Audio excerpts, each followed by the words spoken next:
In today's complex financial landscape, consumers in Ireland need to ensure that they are receiving advice from the most qualified professionals.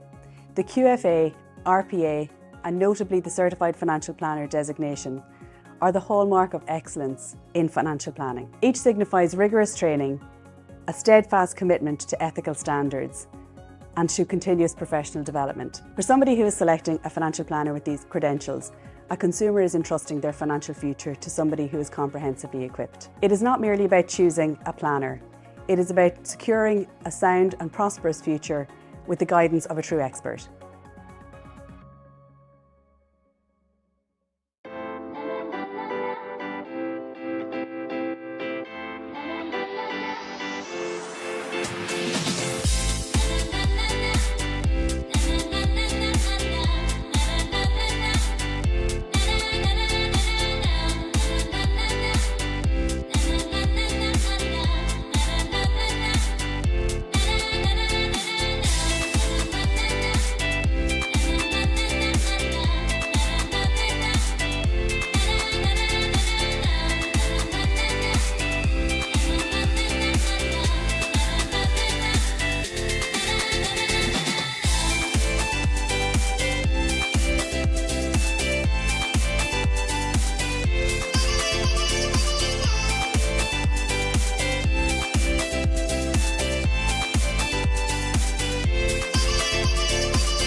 Hello there and welcome to Pensions Awareness Week. We are about to do a panel now on the subject of company pensions for SMEs, so you're very welcome. We have two guests with us who are experts in their field and have plenty to say, so stay with us for the next 20 to 25 minutes. Let me introduce Estelle Davis. Welcome, Estelle. Estelle is Chief Development Officer at Brightwater Executive. Thank you for being here with us today. And also with us is Rachel Nolan, who is Senior Operations Manager at Boots Ireland. You're both welcome. Let's cover some of the issues that we're talking about in pension world. Estelle, let's begin with the broad shoot and tell me what's been happening in the Irish market for people, particularly people watching today, that is to say HR consultants or people responsible for looking after the welfare of their employees. Do you want to take that? Yeah, no problem at all.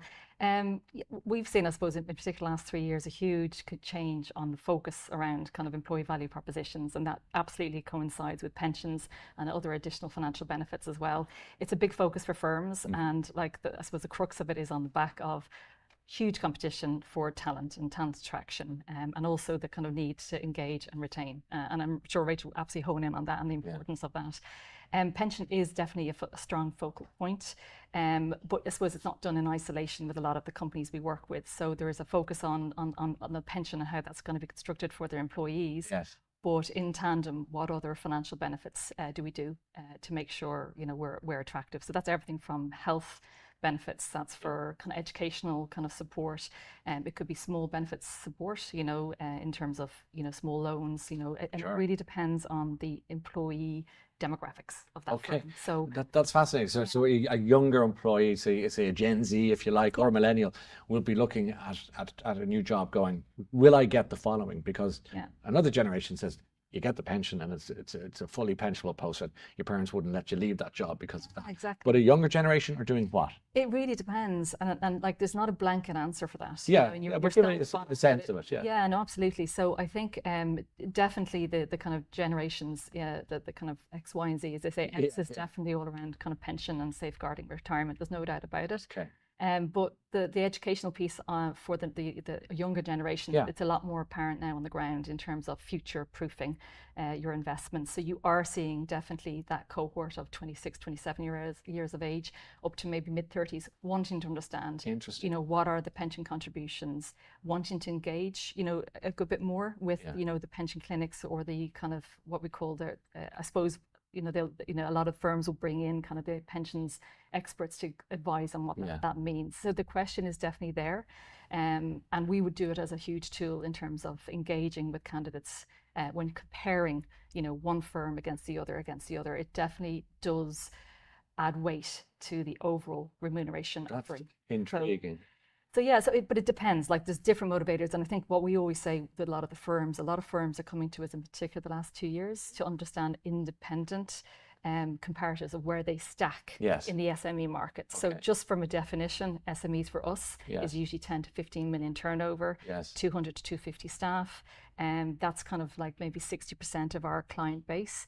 So the insights we provide is, I suppose they're real time. Just 25 years as a firm, we have huge data. So firms want independent comparatives, I suppose, on how they stack up against their competition. That is definitely a trend. I'm going to pick up just briefly on the generational thing. I'm just so fascinated by that, in the sense that that Gen Z, to use the term again, those 20, as you said, mid 20s and thereabouts up to early 30s. That's millennial, I should say. They tend to, they're now interested in having that conversation, and that compares then to the generation, I think X is the one that's pretty much mine. Mine as well. Mine. Tricky territory there. But certainly mine. Who would be, I think, to a large extent, pension ignorant and pension dying to avoid it because we're going to live forever and don't want to discuss it. I suppose if you look at the media, and it's very well documented that people of that generation, if they don't start saving now, they won't have enough. Our generation, there's a gap. There is a gap in their pension contributions in order to retire nicely and happily. Where did the gap come from? Or it's probably again, there's so many different factors, and some of the factors are just the pension level contribution, the additional voluntary contributions that employees would put forward to their own pensions, the educational piece behind that. Others, and Rachel will kind of as well, it's around, again, without getting too kind of in depth. No, go ahead. Gender pay gaps, so from a male to female kind of salary remuneration levels.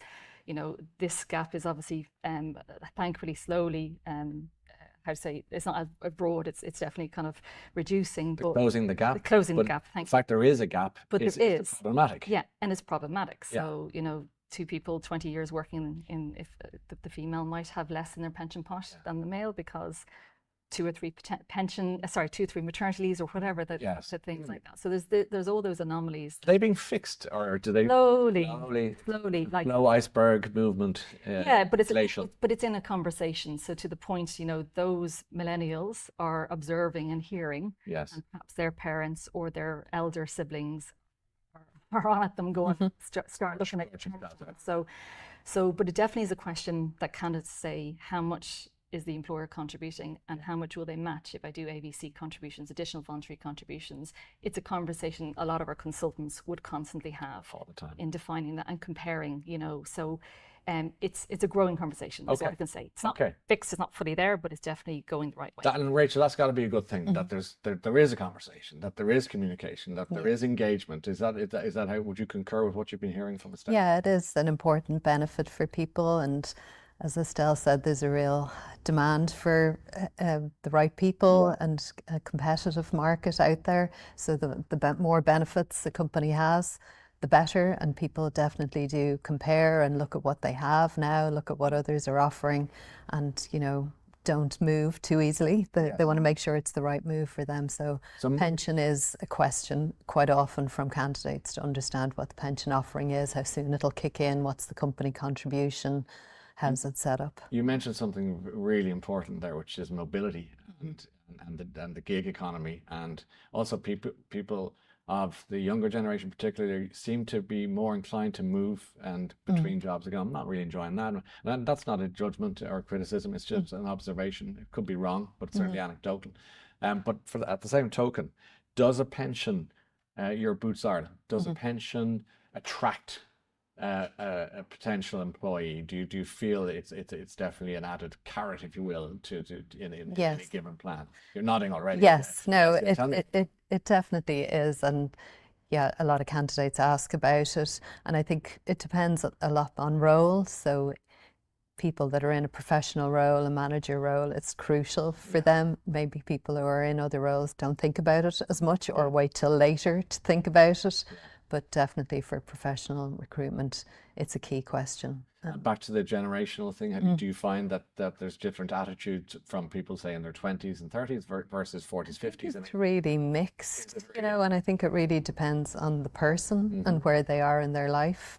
you know, if people maybe are starting a family, they're starting to think about their future and think about their setup and protecting their family, and others maybe aren't at that place yet and they're trying to pay their rent and pay their mortgage, and there's so many demands on people's finances, so it can really depend on the person. We'd see a big range across, like Boots has people working from the age of 16, you know, in the store on a Saturday, to Boots generally has really long service, like myself.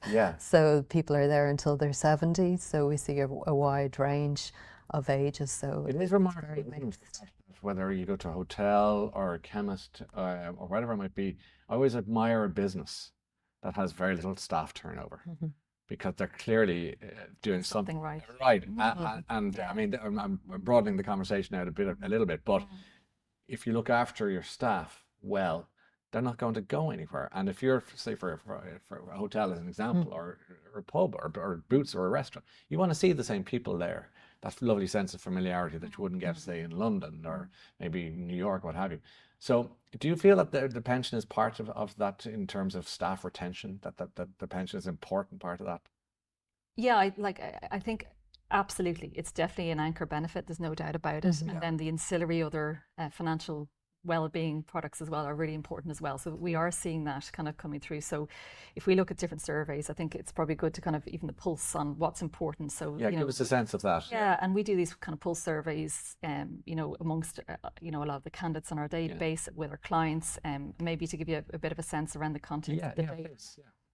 So roughly we'd have 3,000 plus jobs registered across our broader agency, but all that has data feeding into that, as you'd expect in terms of benefits. But this time last year, you know, flexi hybrid was probably number one. In terms of what people rank, what people ranked as the most important. So hybrid employing, that's 2 days at home, 3 days at the office. Fascinating. So that was number one. Number one. Number two. Health benefits was number two. Right. Okay. Pension was number three. Okay. That's from an employee perspective. An employer perspective, the top ranking was pension, health well-being, and mental well-being. Mental well-being. Pension. Yes. Hybrid and then well-being. So it constantly is moving. This year the trend is still hybrid first, but well-being is probably coming third and pension coming second. So we haven't completed our 2023 or 2024 finalised results, but the trends seem to be going that way. And when you compare it, and just to kind of play that forward, you know, so we're obviously firm, but then when you do independent with the likes of a company called Willis Towers Watson, they're renowned for their benefits. It's ranking pension creeping up first with employees. Why is that? So you have to assume it's security and well-being and knowing something's being protected for the future. Yes. And anxiety is driven with employees differently, and maybe it is that kind of, I need to start doing it now, because subliminally messages are coming from everywhere. From media, from news, from employers. But I think it goes back, Rachel, to the communication internally of what employers are driving in terms of the pension benefit statement or your remuneration benefit statement, and what does that mean for you and how we're taking care of you. I think employers have done a huge amount in the last 2-3 years in educating and communicating that. And that's so important. And it's resonating more and more, obviously, with the employees. So that would be my sense from what we see and hear. And the big kind of the hard work down the mines of setting up and managing, obviously, a pension scheme. This is something that you've been involved in before. Tell me how. I'll ask a fair question. Tell me how hard that is. I mean, is it complicated? Well, if you work well with your broker, the provider that you use, having a good relationship with them is key, and having a good setup, having governance in place, governance meetings. I mean, we're here as HR to make sure that our colleagues are getting the best service, the best fees, the best rates. So we're, you know, that's our job to make sure all of that is in place.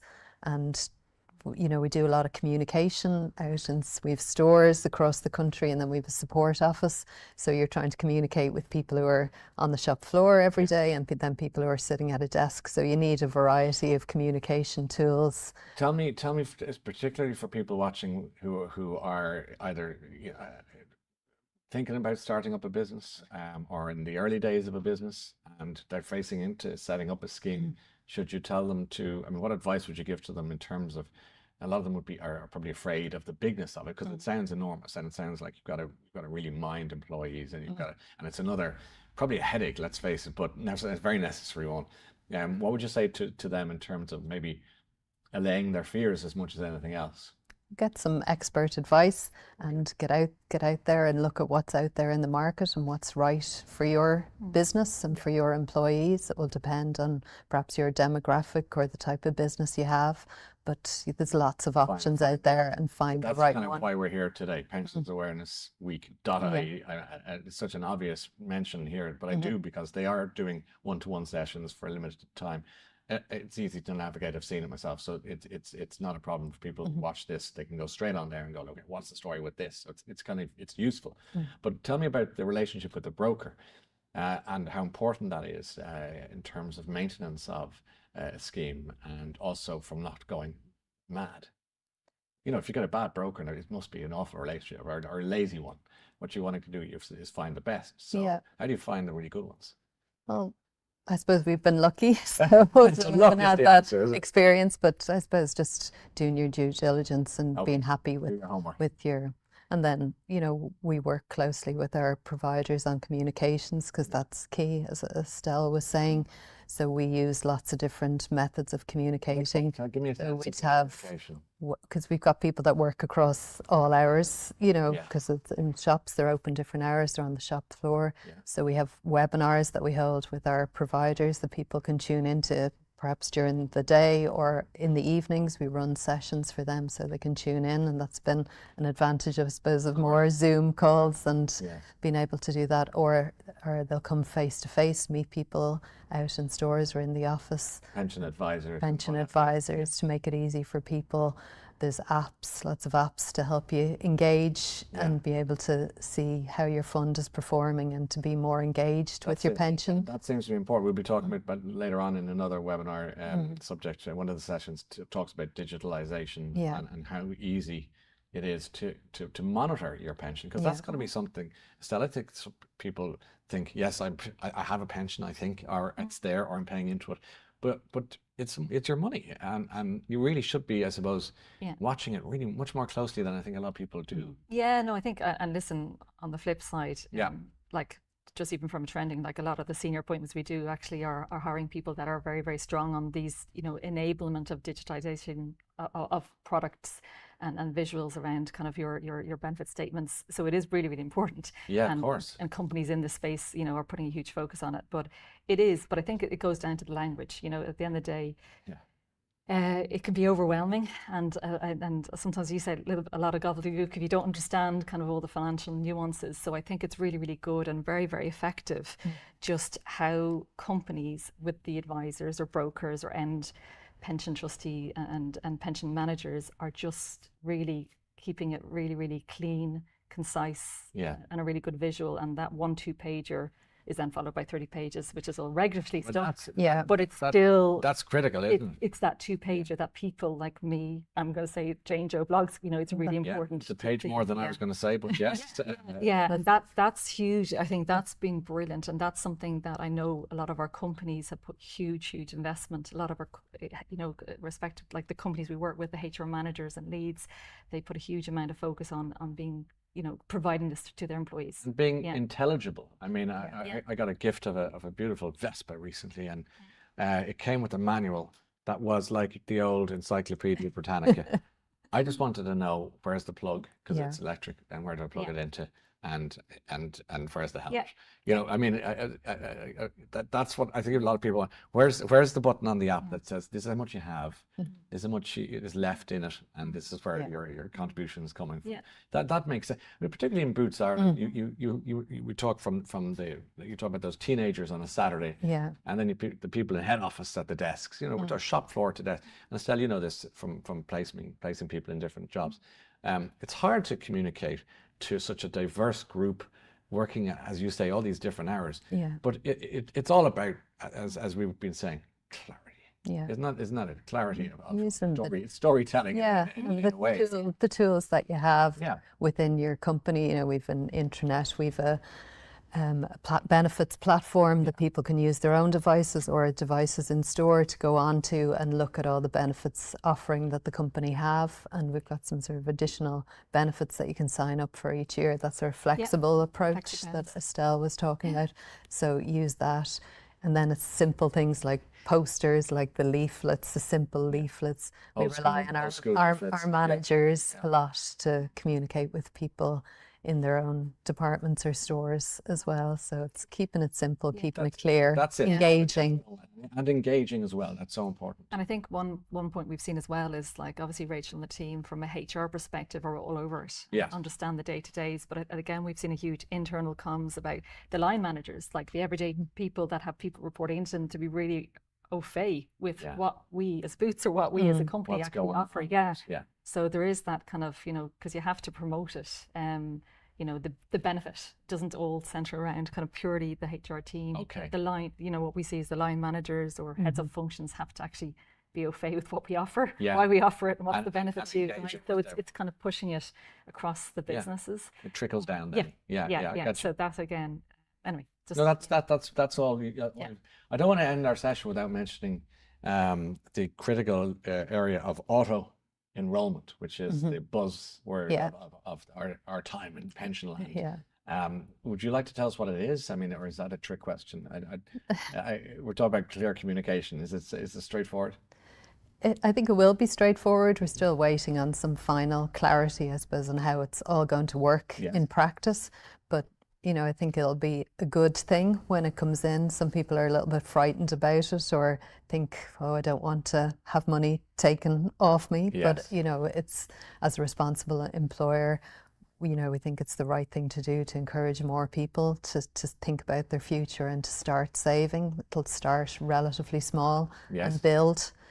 But it's a good practice to get into. I think you can be auto-enrolled from the age of 23 if you're earning a certain amount. So it's good to start early, get into that habit of saving.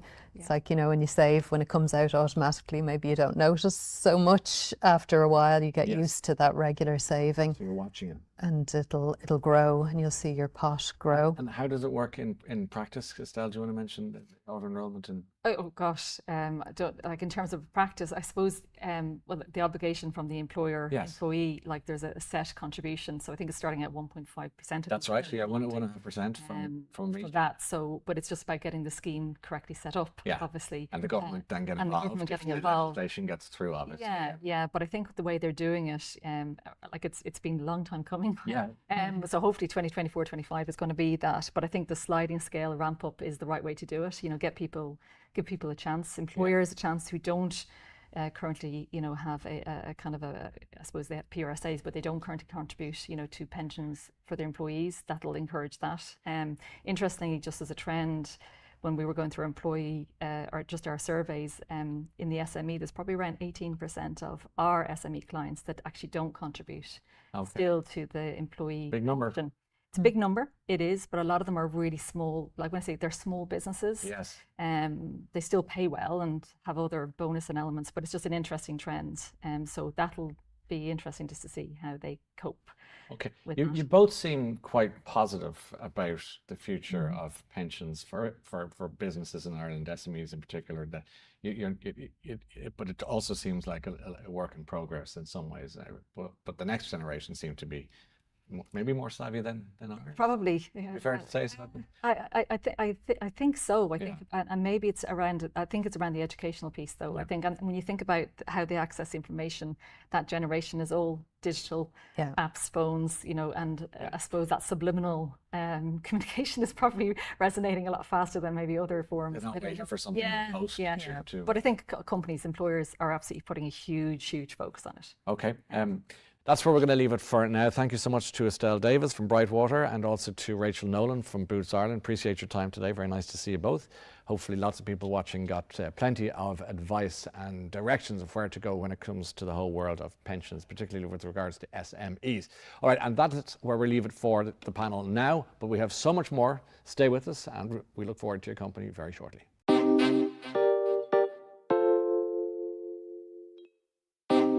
Pensions is one thing. I think financials generally is something that we really need to address for the under 35s. I think when we look at under 35s in Ireland and actually globally, they're starting at a disadvantage when it comes to finances generally. The pension is something that people don't like to think about. We kind of really get consumed in what our kind of needs are for day to day, and there's really this strong disconnect between our kind of present selves and our future selves. It's really about, you know, creating tangible things today that make you care about results tomorrow. When we talk about pensions, that comes really much further down the pecking order to things like your day-to-day expenses, rent, accommodation. Then you want to get married, you want to have a baby, you want to have a house.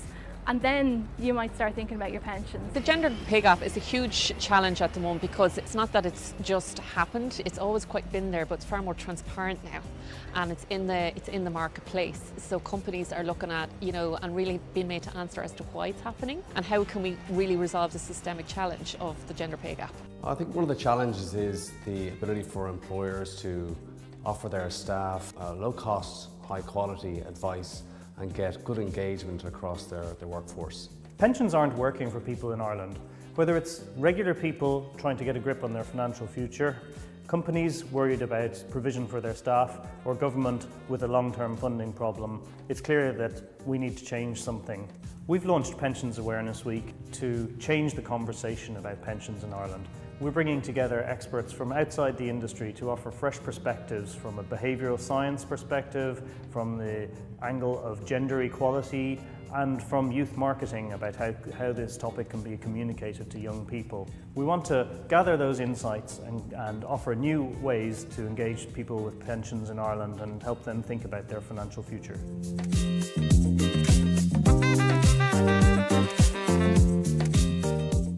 You're very welcome back. Earlier on we heard about pensions through the prism of the employers, and we talked a lot about employees, but now we're going to talk to the pensions experts. We've got four of them sitting beside me here. We're going to do something a little bit different this time, which is to ask them to introduce themselves and tell us who they are, and then we'll get down to the questions. So beginning with you, Feargal, please. Yeah, hi Ryan. Feargal McKenna is my name. I'm co-founder and head of corporate at MoneyCube.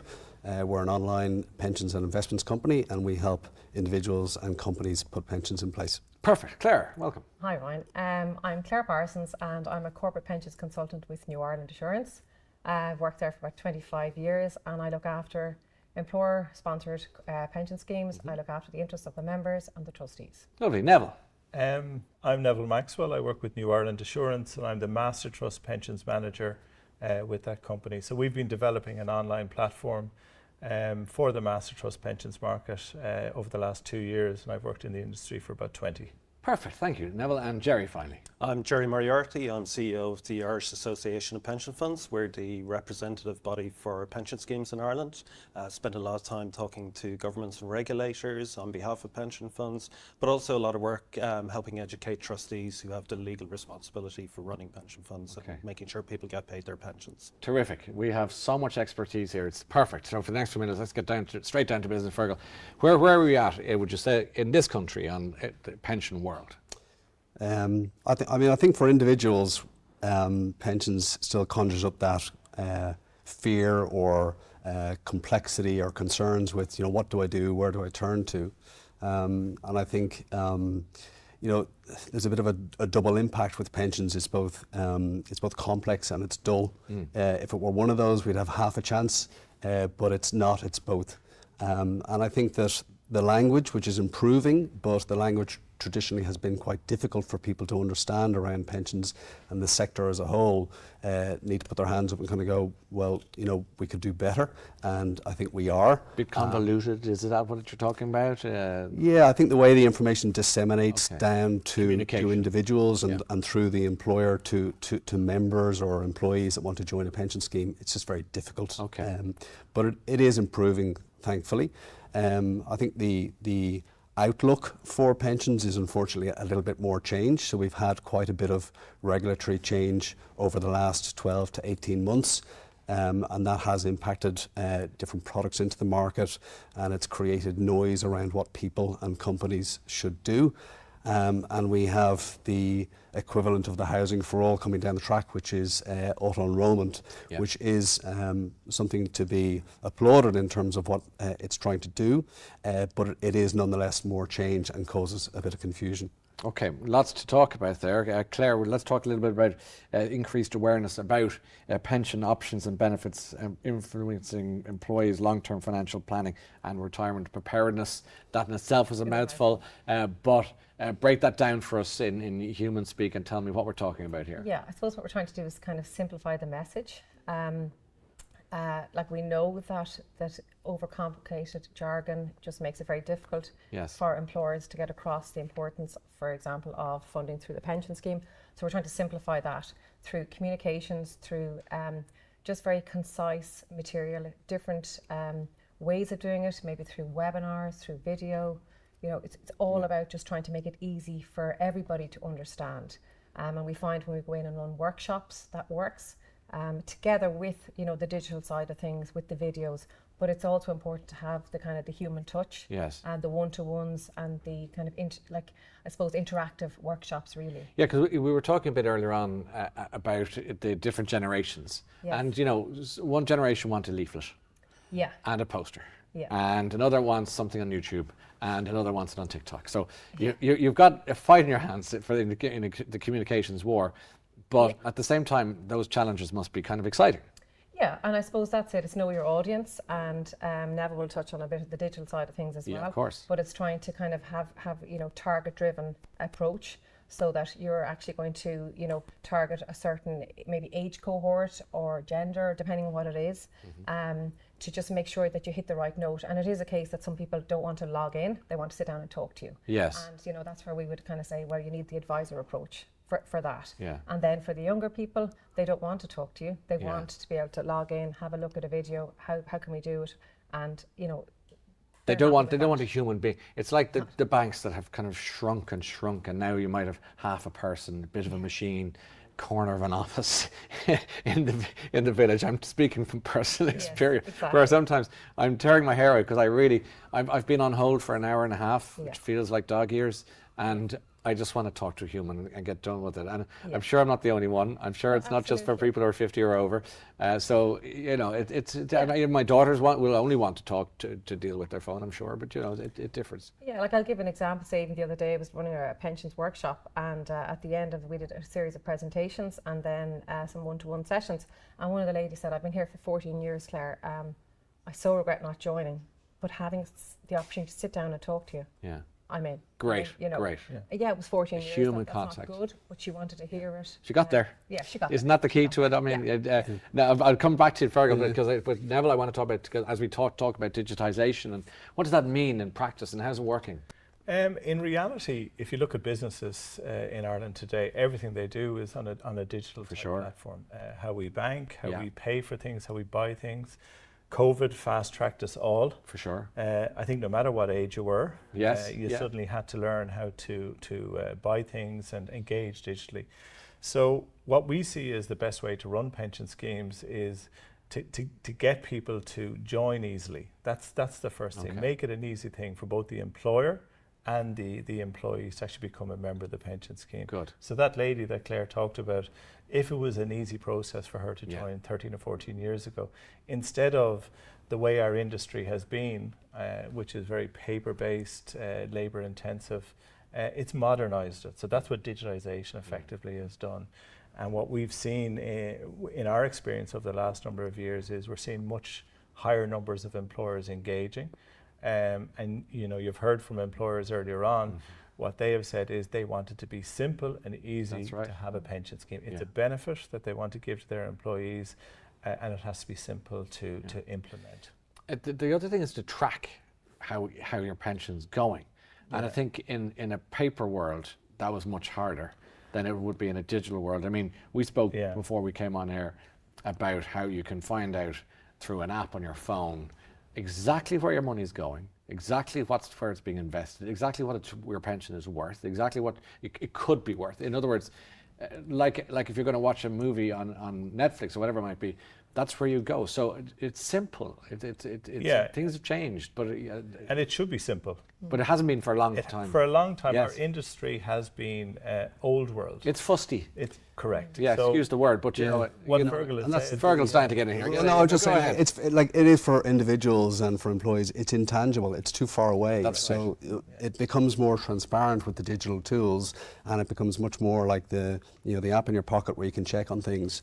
I mean, we did some research in terms of do people know how much they're paying for the annual management charge? Do people know what growth they've had in their investments? And it's staggering in terms of how many people don't understand that. Yeah. And if that was outside of a pension, which is just a tax vehicle, it's an investment like any other investment. It's just wrapped in a tax kind of bucket. You'd be all over. You'd be all over it. Yeah. Exactly. Yeah. Yeah. But there's something. It's a blind spot in people's finances and in their employment experience. For some reason, they don't realise that you need to be sitting on this thing all the time. Is that right? Yeah. If you buy a pair of shoes or a suit, you get it straight away. And you see the receipt and you get the value. Exactly. And it's tangible, as you say. So if we have it where it's easy for someone to see, it's easy for the employer to run the pension scheme, everyone is happy. Our data that we've seen over the last year and a half since we've implemented a digital type system is more people are actually going in and looking.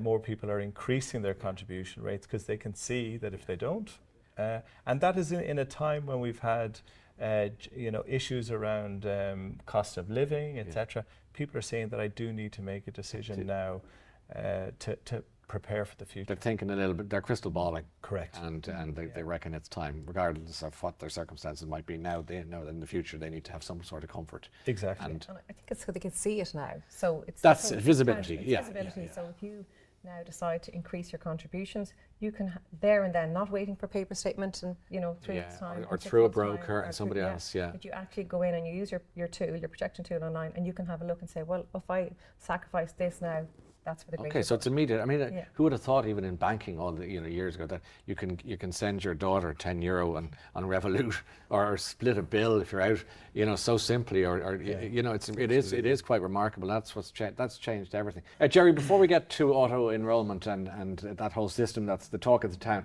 do you want to reflect on what some of the others have been saying? Yeah, I think I fully accept pensions have become very confusing, but the concept behind it is quite simple. You're basically taking some of the money you're earning today and putting aside for a time in the future when you're no longer earning.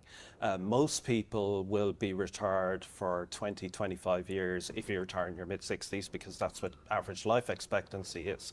That's a long time where you no longer have the standard earnings coming in that you have now. State pension is relatively limited, so if you want to fund the type of lifestyle most of us would like in retirement, like a van like that, then you need to have money for that. So you're putting aside for the future.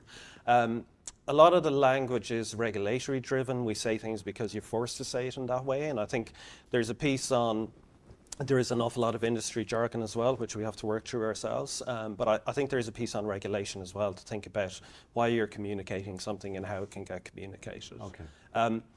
Most people have a pension because they just happen to work for an employer who has a pension plan in place. And I think quite often it was like, oh yeah, by the way, there's a pension as well, and nobody really explains it properly. And unless you get people like Claire coming in and sitting down with you and explaining what it's about, people almost view it, it's something to do with the employer and I don't really understand it. In reality, a pension is possibly the biggest asset you'll ever have in your life. Together, if you're lucky enough to own a house, by the time you get to retirement, you've been saving your whole life, it's a significant amount of money. You go to other countries, Australia in particular, everybody's got personal ownership of their pension plan. They know how much their house is worth and they know how much is in their superannuation scheme, because they're getting information all the time, they've got an understanding of it, and they can plan their future around that. That's where we need to Well, what are they to. doing so well in Australia, if you like, that we aren't quite at? I think for a start, they've got a mandatory pension plans, which is similar to auto enrolment. Theirs is compulsory. All the contributions are paid by the employer, so individuals feel like somebody else is planning our retirement for us. They can pay on a voluntary basis themselves, which has been increasing quite well, but they've just got a lot of visibility around it. They've got they've got really big plans, they've got really good communication structures in place. Even some of the bigger pension plans have offices that you can walk into and talk to somebody. And could we learn from that? I think we can definitely learn from that. And I think auto-enrollment is building a little bit on that. So it's not going to be compulsory, but next year, hopefully, everybody over the age of 23, under the age of 60, earning over 20,000 a year who isn't in a pension plan will be put into a pension plan. And that is the auto? That is the auto-enrollment. Okay. So that will be run centrally by a government agency. You will get to choose what style of investment you would like. So if you want a low-risk fund, a medium-risk fund, or a high-risk fund, if you feel unable to make a choice or you don't want to make a choice, then it will be made for you. And then you have to stay in for 6 months, and then you can opt out if you want. But experience in other countries builds a lot from behavioral economics, the kind of power of inertia. People tend to stay in because most people will tell you, yeah, they'd love to have a pension plan in place, they don't know where to start, but the idea that somebody else is doing it for them is really helpful. Does it matter then if there's a gig economy and people are moving around? Is that affected by something like that? It is affected because it only applies to employees. So it doesn't apply to self-employed, at the beginning at least. Yeah. And I think one of the reasons for that, the self-employed is such a disparate group of people who earn very little, who want to make their own choices about when they put their money in. It's just almost too hard at the beginning. But I think the plan is in the future to look at how you can get self-employed in, at least even on a voluntary basis. Okay. Let me ask you a little bit about the intergenerational approach to pensions. I found that really interesting talking to the employers and employers earlier on. That idea of generations, Gen Z up to 25, maybe the millennials up to 35, and then let's face it, the rest of us. But in Gen X in most of our cases, I suppose. Do you find that the pension story is being properly understood nearly better by the younger generation almost because of digitization than, say, the older ones who are just coasting? Feargal? Yeah, I think so. I think, there's almost a 10 or 15 year gap lost. We came from, when I started in my career, defined benefit was being kind of wound down. And that was the system where at the time you finished your career or your job, which is normally a job for life, you got a certain percentage of your salary into your hand for the rest of your life. That didn't work out too well for companies. It was quite unprofitable. So it shifted towards a contributory pension where employees would contribute towards it. And I think what was missing there was the education piece for that generation. Okay. So we've kind of, found ourselves in this situation where a generation have inherited this defined contribution type pension, but the education for the employers about how to educate their workforce probably wasn't as good as it could have been. Okay, so it's a better landscape. Correct, yeah. And I think that for the younger people entering the workforce now, it probably is a bit more transparency with pensions. The digitization is better. This is the 5th year of Pensions Awareness Week. We keep hammering home the need to engage with your pensions, and I think people are listening. They're making progress. On the auto-enrollment, let me go back briefly because I didn't ask you either of you, Claire. Where do you see it as a value added? Yeah, I suppose we're trying to look at a lot of existing schemes and make sure that they are auto-enrollment ready. Yes. Auto-enrollment is going to cover the masses, but I suppose a lot of our clients already have schemes in place, so we're just trying to ensure that their schemes, that they're ahead of the game, basically. Yeah, and auto-enrollment ready. Like often ready for the scheme. So not to be chasing, but to actually to be ready for it. Good, that sounds and I think Jerry kind of touched on it already. Even with that, if you automatically include people and always have done so, people are very slow to sign a waiver to say, I don't want to join my pension scheme. So we would often say, invite everybody to join the pension scheme, auto-enroll them, and let them make a decision then if they want to take the next step to opt out. People are very slow to do that. Okay, that makes sense too. Neville, on the auto-enrollment. Yeah, I think it's going to create that awareness that we need amongst employers and individuals. The government are going to do a large engagement and awareness campaign themselves on this, but I think it's also making employers look at the benefit that they're providing to their employees and the design of it. They want to attract staff, and they want to retain staff. So they can do bespoke pension schemes for their staff to do that. Digitalization, in my view, is how we're going to engage with younger people. They can join by clicking a button on their phone. 3 clicks and you're in. No one fills out a form anymore, especially if you're 20. Yes. So the reality of it is that we have to engage the younger generation to get them in.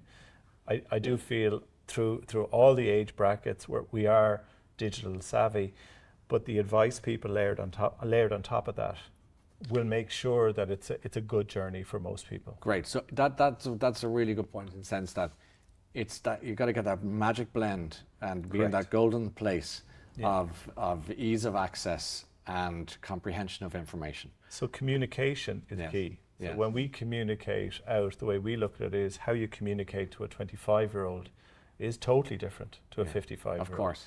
They're in a different world. With no question about it. Right? Yeah. I'm laughing because I experienced that where I feel like a 200-year-old man. Yeah, so when my children order food online, they'll order it, but they won't speak to the guy when he delivers it. So whereas an older person will actually speak to the person when they arrive. So there's different engagements with different people. Yeah. So we have to do that as an industry. But at the same time, digital is the only route forward. It's the only answer. I think it's important though, like we're focusing a lot on the people starting a pension and probably ignoring the people who are in a pension. Well, let's talk about them, sure. And you know, it's important. We've got a growing number of people who are aging. They need help to retire as well. So that approaching retirement segment is really important to try and disseminate information through the employer for their employees. Because look, let's face it, most people, like everybody finds pensions difficult, whether you're in HR, even if you're managing a group pension scheme, it can be challenging, and they need assistance from the pension providers, from the financial advisors, to help get the tools in place to disseminate to the employees. Is that an issue? And this is to everyone, that people, to an extent, up until recently, in their 40s and 50s, and to an extent to 60s, coast when it comes to the pension. Absolutely. They coast, they don't ask questions, don't get involved. It's a total light touch regulation in their own lives. And then at 61, they go, oh yes, the pension. I mean, have I illustrated? We're extremely busy. Yeah, right? That's the reality. We're working, we're raising children, we're doing all those kind of things. Right. So what you do have to have is a way to actually kind of check in on it. And again, the phone, if you were on your way in the train going, okay, I'm good, or I need to ask questions here. I mean, that's should clear. be a planned event. So retirement age should be something that, someone has managed their own expectations throughout their working lifetime. It's not good enough to say, I'm in a pension scheme, I'm fine. It's managing those expectations to work towards an end, and that's an end date of whatever that is, whether it be 65 or 62, and working towards that, like Feargal has said. So it's a pre-retirement planning process. So you could get a promotion at the age of 38 and suddenly find yourself with an extra few quid and say, well, back to the app and say, I'm going to put an extra few there because I'm not feeling good about it. At that sort of planning that I don't think a lot of us might have done for a long time. If we think about it, we check our bank account on a regular basis because we can withdraw it. Why wouldn't you? So you do that. I think with your pension, it's a lot of money, as Feargal said. It's going to be the biggest asset you have. So handle with care, as the song says. Exactly. Jerry, what would you like most people watching this session to take away today? I think that just, if you are in the pension scheme, you're not sure exactly what you have or where it is, check in on that. And I do think there is a lot that could be done, and there are a lot of not a lot, but some companies run pre-retirement planning courses. So as people approach retirement, generally most people, they think they're really valuable because it's beyond pensions. It's how you're going to fill your time, lots of really practical things. But most people kind of say, I wish I did this 10, 15 years ago because, I now realise I should have been putting more money in, and I probably had more money as children were getting older. And coulda, woulda, shoulda. Coulda, woulda, shoulda. That's next year's billboard. Yeah, and I think there's also things we can do, and particularly in digital world, it lends itself. It's like pinging someone when they hit age 50. Congratulations, you might want to start thinking about retirement. That kind of stuff. In the US, it's quite common in companies where when you sign to join your pension scheme, you also sign that every time you get a salary increase, some of that salary increase will automatically be used to pay into your pension, because you don't feel like you're giving up something because it's money you've never had. So say, for instance, you get a 5% salary increase, 2% will go to your pension and 3% goes to your pay packet. You'd be happy. Stuff like that. You'd be glad of it in due course. Last word to you, Feargal, because I know that people can log on, can't they, after this session and have one-on-one advice, because they might have gone, I'd love to talk to somebody immediately. Isn't that the way they can? Yeah, that's right. I mean, the whole thing about Pensions Awareness Week is around helping people take some action. So, we're going to have to take action. All employers are going to have to take action in some shape or form over the next 12 months. We're going to be staring down the barrel of a very different environment in 12 months' time when auto-enrollment comes in. So what our message to people is that now's a really good time to review your company pension scheme if you have one, and if you don't have one, then it's certainly time to consider your options. And I think the reason we're saying it is that people just need to make informed decisions. We just don't want people finding themselves in 12 months' time realising that they're sleepwalking into an arrangement where frankly there could be a better option on the table. All right, Feargal, Claire, Neville, Jerry, thank you all very much for your time this afternoon. And that completes this session, and there are plenty more, of course. You can watch them all online in due course. Thank you for watching.